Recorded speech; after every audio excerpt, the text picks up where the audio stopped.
If nature judged us, what would be your defense?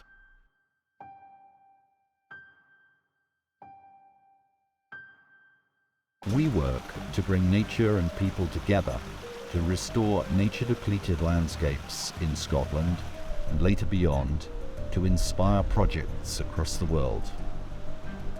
Will you join us?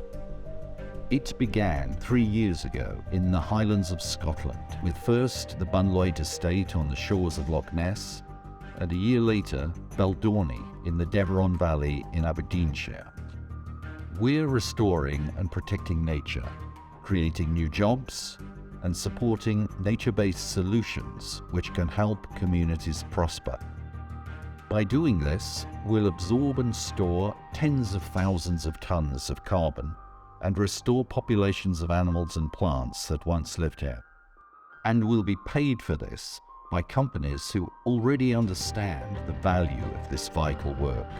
Our scientists lead and monitor the nature restoration on the 2 estates we currently manage. We've published their work in 2 reports. They show investors and governments that the carbon we absorb and the biodiversity we increase can be verifiably measured.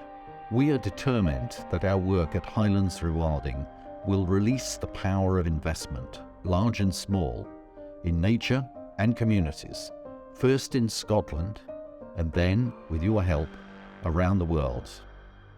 Join us. Let's do better.